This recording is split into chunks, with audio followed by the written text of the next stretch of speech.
बिस्मिल्लाहिर्रहमानिर्रहीम। Welcome to Cantor publishers video session. इन lectures को समझने के लिए जिन रिसोर्सेज की आपको ज़रूरत पेश आएगी उनमें शामिल है साइंस 6 की कैम्ब्रिज स्कॉलर सीरीज़ की टेक्स्ट बुक। इसके साथ साथ कुछ होमवर्क दिया जाएगा आपको। इस होमवर्क के लिए और कुछ एक्टिविटीज़ के लिए जिस चीज़ की ज़रूरत पेश आएगी वो है समर पैक ग्रेड 6 के लिए। इसके साथ साथ अगर पेरेंट्स और टीचर किसी किस्म की कुछ रहनुमाई चाहें तो इनके लिए रिसोर्स पैक ग्रेड 6 के लिए एक बहुत ही यूज़फुल साबित होगा। The today's lecture is from Science of Grade 6 and the chapter which is under discussion is Chapter 4 Environment and Interactions. The interaction is between its components that are biotic and abiotic components. In our last lecture, lecture 6, we are going to study the relationships that exist between organisms. The SLO that will be achieved through this lecture are explain the different relationships between organisms, give examples of law of how organisms interact with each other and with non-living parts of their environment.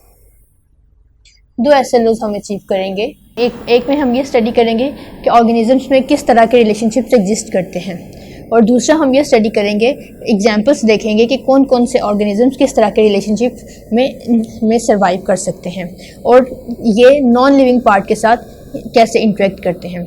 Non living part के साथ organisms का interaction हम अपने previous lectures में discuss कर चुके हैं, लिहाजा आज हम सिर्फ ऑर्गेनिजम्स के इंटर रिलेशनशिप्स को डिस्कस करेंगे कि वो आपस में एक दूसरे के साथ कैसे रहते हैं, इनका रिलेशनशिप किस नोयत का होता है, एनवायरनमेंट को उससे क्या फ़ायदा मिलता है और ये रिलेशनशिप इनके लिए किस तरह से यूज़फुल है। ये टॉपिक आपको अपनी टेक्स्ट बुक में पेज 48 पे मिलेगा और टॉपिक का नाम होगा relationships between organisms. Topic number होगा 4.6। हम अपने प्रीवियस लेक्चर्स में भी डिस्कस कर चुके हैं कि living things non living things पे तो डिपेंड करती ही हैं, लेकिन ये लिविंग थिंग्स दूसरी नॉन लिविंग थिंग्स पे भी डिपेंड करती हैं और ये डिफरेंट तरह के कॉन्स्पिक्यूअस रिलेशनशिप्स बनाती हैं। इन रिलेशनशिप्स की नोयत मुख्तलिफ होती है। कुछ पॉजिटिव रिलेशनशिप्स होते हैं, कुछ नेगेटिव रिलेशनशिप्स होते हैं, लेकिन रिलेशनशिप जो भी हो इसमें एक बेसिक फैक्टर है फूड। तमाम ऑर्गेनिजम्स के एनिमल्स के दरमियान पाए जाने वाले रिलेशनशिप्स में एक बेसिक फैक्टर फूड इन्वॉल्व है कि ऑर्गेनिजम्स अपने रिलेशनशिप्स फूड की बेस पर डेवलप करते हैं। कैसे वो हम देखेंगे। अभी थोड़ा सा रीडिंग करते हैं। An ecological relationship is a type of relationship found between different organisms living in same ecosystem. एक ही इकोसिस्टम में पाए जाने वाले ऑर्गेनिजम्स के दरमियान जो रिलेशनशिप होगा उसे इकोलॉजिकल रिलेशनशिप कहते हैं। अब इकोसिस्टम डिफरेंट तरह के होते हैं। वाटर इकोसिस्टम भी हो सकता है, रिलेशनशिप्स वाटर बेस्ड भी हो सकता है, डेजर्ट में भी इकोसिस्टम हो सकता है, फॉरेस्ट का इकोसिस्टम, इवन एक लीफ में भी इकोसिस्टम प्रेजेंट है क्योंकि लीफ के ऊपर भी लाइफ फॉर्म्स एग्जिस्ट करती हैं। इसके साथ साथ ग्रासलैंड इकोसिस्टम,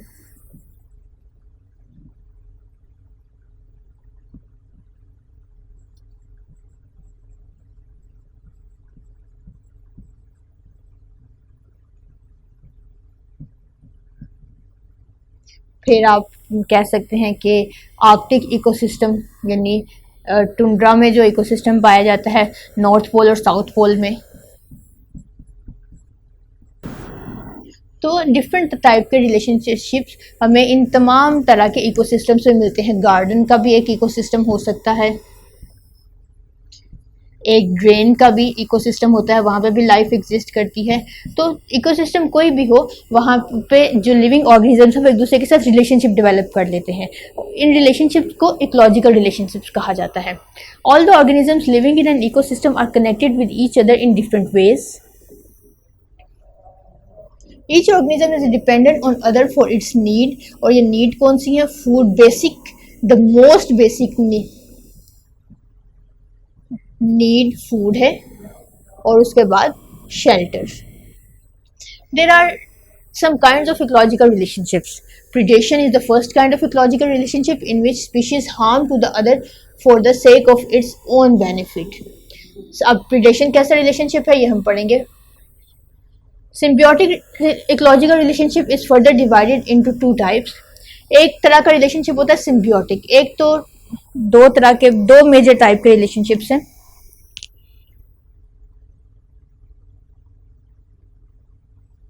रिलेशनशिप्स यहाँ पे हमें दो मेजर टाइप हैं. एक तो है प्रीडेशन नेचर का, जिसमें एक ऑर्गेनिज्म दूसरे को हार्म करता है, उसको हर्ट करता है. और दूसरी टाइप है सिम्बियोटिक. इसमें या तो दोनों ऑर्गेनिज्म, दोनों डेवलपिंग जो रिलेशनशिप डेवलप कर रहे हैं वो बेनिफिट लेते हैं, या फिर उनमें से कोई सा भी एक मेंबर बेनिफिट लेता है.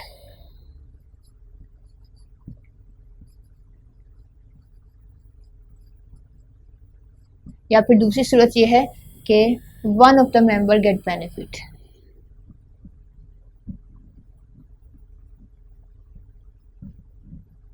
और दूसरा ना तो उसे कोई हार्म पहुंचता है ना उसे कोई बेनिफिट होता है.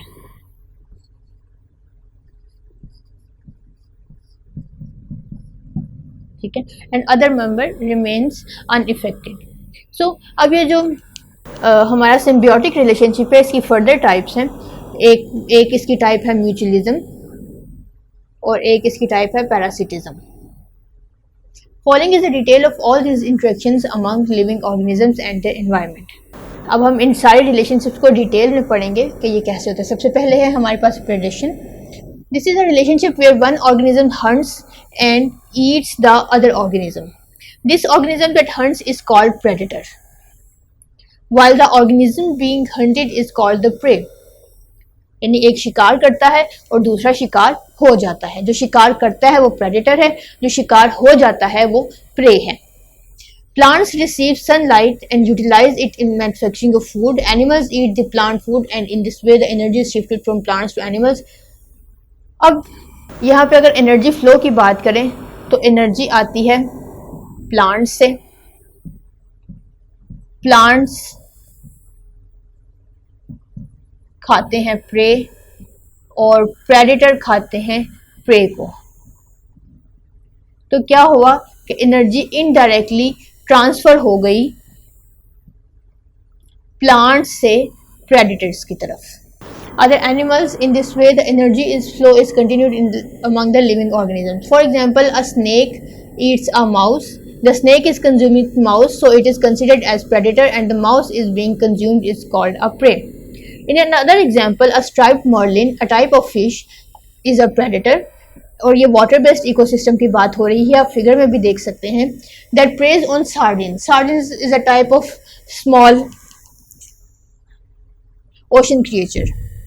Both are specific animals. Pacific is a type of ocean. Pacific is ocean, one of the ocean present on our earth. Similarly, various birds eat earthworms. Sometimes a predator can become the prey of another large predator. For instance, snake may become a meal for a hawk. जैसे कि आप देखो birds जो हैं वो different earthworms को खा लेते हैं. और समटाइम्स ऐसा भी होता है कि एक प्रेडेटर को कोई दूसरा बड़ा प्रेडेटर खा सकता है. जैसा कि ऊपर वाले एग्जांपल में हमने पढ़ा था कि स्नेक खाता है माउस को और इस स्नेक को भी हॉक जो स्नेक से बड़ा प्रेडेटर है वो खा लेता है. सो ये एक तरह का ये सिलसिला कंटिन्यू रहता है. नेक्स्ट रिलेशनशिप है हमारे पास पैरासिटिज्म. पैरासिटिज्म जो है वो पॉजिटिव नेगेटिव रिलेशनशिप है, यानी एक मेंबर बेनिफिट होता है और दूसरे को या तो कोई बेनिफिट नहीं होता या फिर दूसरे को हार्म पहुंचता है. Parasitism is the relationship in which one organism the parasite gets benefit while the other the host is harmed. Positive किससे मिला? पैरासाइट को, उसका फायदा हो गया, उसे अपनी फूड मिल गई. और नेगेटिव इफेक्ट किस पे हुआ? होस्ट पे, जिससे फूड लिया गया था. पैरासाइट वो ऑर्गेनिज्म होते हैं जो दूसरे जानवरों पे रहते हैं, जो that depends parasites get their food from other organisms. So, जिस ऑर्गेनिज्म से पैरासाइट फूड लेते हैं उसका तो नुकसान हो गया ना, और जिस जो फूड लेता है उसका फ़ायदा हो गया. इस तरह ये पॉजिटिव नेगेटिव रिलेशनशिप है.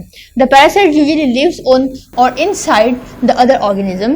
बाज़ दफ़ा ये हमारी बॉडी के ह्यूमन बॉडी के या किसी भी एनिमल की बॉडी के ऊपर रहते हैं या उसके अंदर रहते हैं. जैसा कि जो वो पैरासाइट जो बॉडी के अंदर रहते हैं, ह्यूमन बॉडी की अगर बात करें तो वो पैरासाइट जो ह्यूमन बॉडी के अंदर रहते हैं वो एस्केरस हैं, जिन्हें पेट के कीड़े भी कहा जाता है. और वो पैरासाइट जो बॉडी के ऊपर रहते हैं वो लाइस हैं, हेड लाइस यानी जुएं.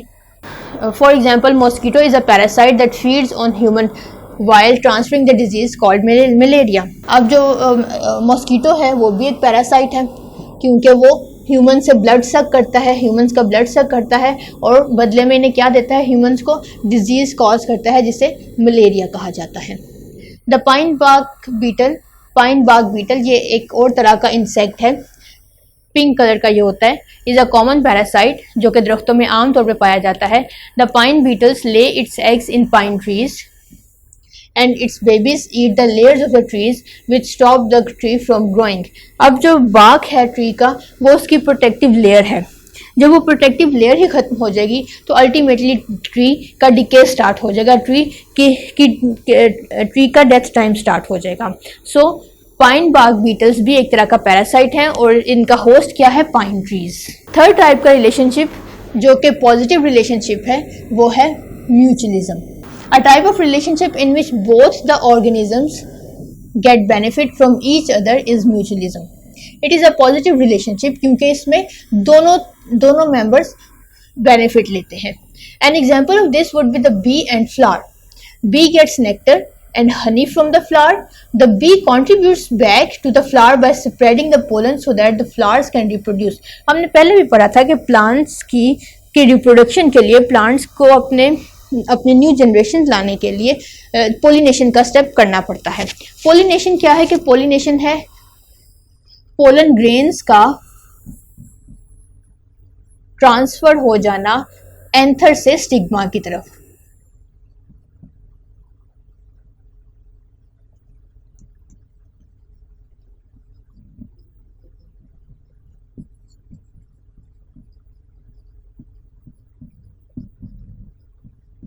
लास्ट लेक्चर में भी हमने डिस्कस किया था कि पोलिनेशन क्यों ज़रूरी है. सो ये pollination different organisms, different animals के थ्रू होती है. जैसे ही बी या कोई भी इंसेक्ट फ्लावर्स पे फॉल करता है, पोलन ग्रेन्स उसकी बॉडी के साथ स्टिक हो जाते हैं, और जैसे ही वो पोलन ग्रेन्स लेके बर्ड, इंसेक्ट या कोई भी और एनिमल किसी दूसरे फ्लावर पे फॉल करता है सेम स्पीशी के, तो एक्सीडेंटली वो पोलन ग्रेन वहाँ फॉल ऑफ हो जाते हैं, ड्रॉप हो जाते हैं. इस तरह पोलिनेशन का अमल मुकम्मल होता है. This is a very common contribution to both the flower and the bee. They both rely on each other to survive. अब क्या होता है इस रिलेशनशिप में कि फ्लावर की पोलिनेशन हो जाती है, फ्लावर की नेक्स्ट जनरेशन आ जाती है, सीड फॉर्मेशन में फ्लावर को हेल्प मिल जाती है और इसके बदले में बी को अपना फूड मिल जाता है. सो दोनों बेनिफिट होते हैं, इसलिए ये पॉजिटिव रिलेशनशिप है. एक और एग्जांपल देखते हैं म्यूचुअलिज्म की, वो है oxpecker lands on an impala's back and eats the ticks that are parasite to the impala. Oxpecker एक टाइप ऑफ बर्ड है.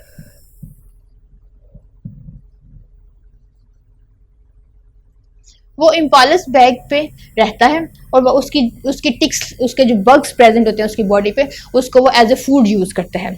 The oxpecker get benefits because it get a meal from the tick and the impala gets benefit because the parasite ticks is no longer on it. और इस तरह से Impala को उनकी टिक से निजात मिल जाती है. सो ये तीन तरह के रिलेशनशिप वैसे तो बहुत से हैं, लेकिन हमने सिर्फ ये तीन ही पढ़े हैं क्योंकि आपके एसएलओ की डिमांड ये थी, तो हमने सिर्फ यही तीन डिस्कस किए हैं. आपको इनकी और भी एग्जाम्पल्स मिलेंगे जब आप इसे मजीद सर्च आउट करेंगे. अब आ जाइए अपने होमवर्क की तरफ. होमवर्क अपना आप करेंगे टेस्ट एक्सरसाइज 2 से, और ये टेस्ट एक्सरसाइज 2 आपको पेज 50 पे मिलेगी और इसी का पार्ट भी आपको मिलेगा पेज 51 पे। पार्ट 2 है टेस्ट एक्सरसाइज का कि fill the circle of the correct option against each statement. आपको एक स्टेटमेंट के साथ 4 ऑप्शंस दिए गए हैं, आपने हर स्टेटमेंट पढ़ने के बाद राइट आंसर को चूज करना है। और अगर आपने लेक्चर अटेंटिवली अटेंड किया है तो आप easily correct answer find out कर सकते हैं। इसमें से आप सॉल्व करेंगे question number 1, what do you call the relationship between animals of a forest in an ecosystem. Forest के इकोसिस्टम्स के एनिमल्स के दरमियान जो रिलेशनशिप पाया जाता है उसे क्या कहेंगे आप? Biological relationship, ecological relationship, geographical relationship या फिर hydrological relationship. Number 2 question solve करेंगे which is mainly a carnivore. आपने इनमें से कार्निवोर को आइडेंटिफाई करना है कि वो कौन सा है, क्या वो पैरासाइट है, होस्ट है, प्रेडेटर या फिर प्रे। अगर आपने लेसन पढ़ा है तो आप इसको इजीली फाइंड आउट कर सके हैं। क्वेश्चन नंबर 3 भी सॉल्व करेंगे। The oxpecker eats the tick. The oxpecker is predator, herbivores, parasite, decomposers. अब ऑक्सपेकर चूंकि टिक्स खाता है तो इस लिहाज से ऑक्सपेकर का स्टेटस क्या हुआ होगा वो आपने फाइंड करना है। अब क्वेश्चन नंबर 4 भी आप सॉल्व करेंगे। What is the best suitable answer for the term parasitism. Parasitism किस टाइप का रिलेशनशिप है वो आपने बताना है इन 4 ऑप्शंस को पढ़ने के बाद। फिर आप क्वेश्चन नंबर 5 भी सॉल्व करेंगे। Which of the following is an example of mutualistic relationship. Examples आपको बताई गई हैं एनिमल्स की, उनमें से आपने म्यूचुअलिस्टिक रिलेशनशिप डेवलप करने वाले रिलेशनशिप एनिमल्स को आइडेंटिफाई करना है।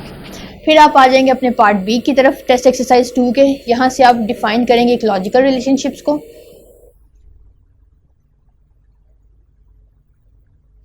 नंबर 4 आप सॉल्व करेंगे differentiate between predator and prey and what are the types of parasites. Parasites की डिफरेंट टाइप्स को आप आइडेंटिफाई करेंगे। यानी क्वेश्चन 1, 4 और 5 आप टेस्ट एक्सरसाइज 2 में से सॉल्व करेंगे आज के एसएलओ के लिए।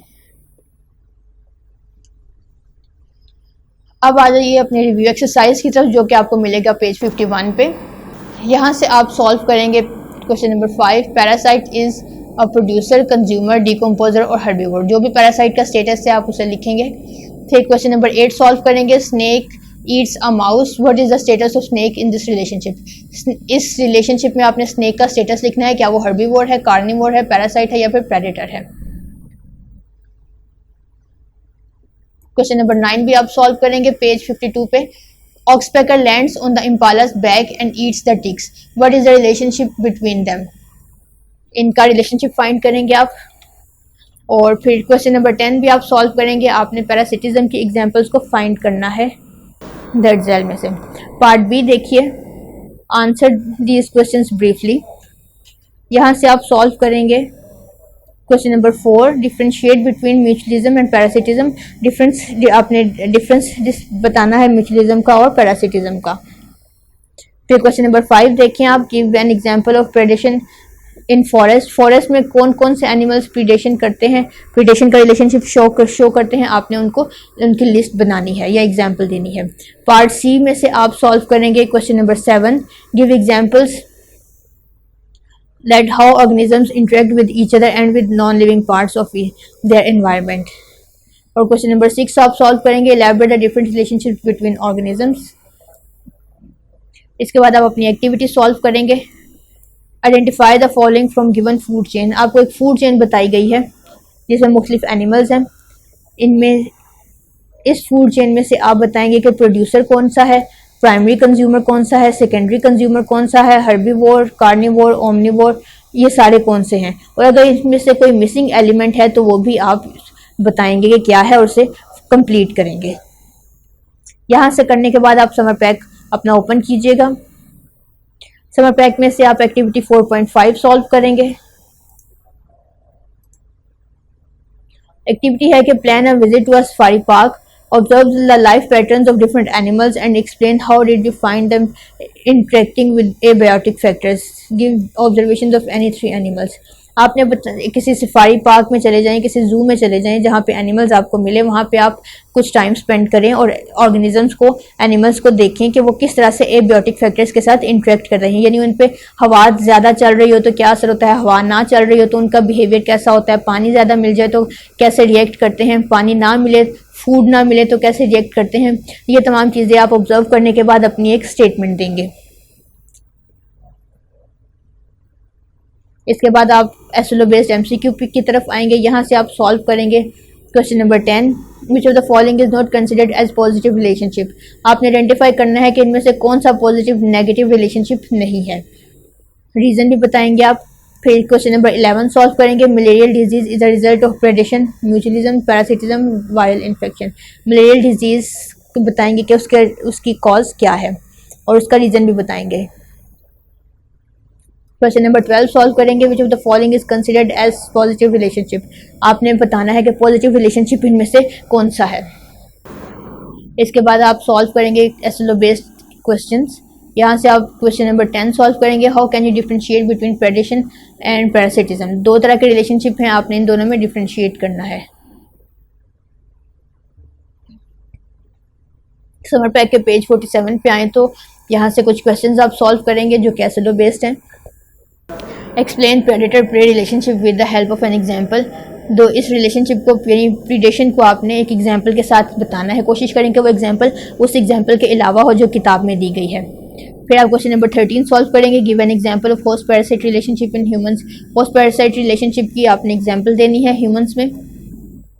ये तो था आपका आज का लेक्चर और इसके साथ ही हम अपना ना सिर्फ चैप्टर 4 कंप्लीट करते हैं बल्कि आपकी फर्स्ट टर्म भी कंप्लीट हो चुकी है। नेक्स्ट लेक्चर में हम सेकंड टर्म स्टार्ट करेंगे, नया चैप्टर स्टार्ट करेंगे। तो आज के लिए बस इतना ही। Thank you very much.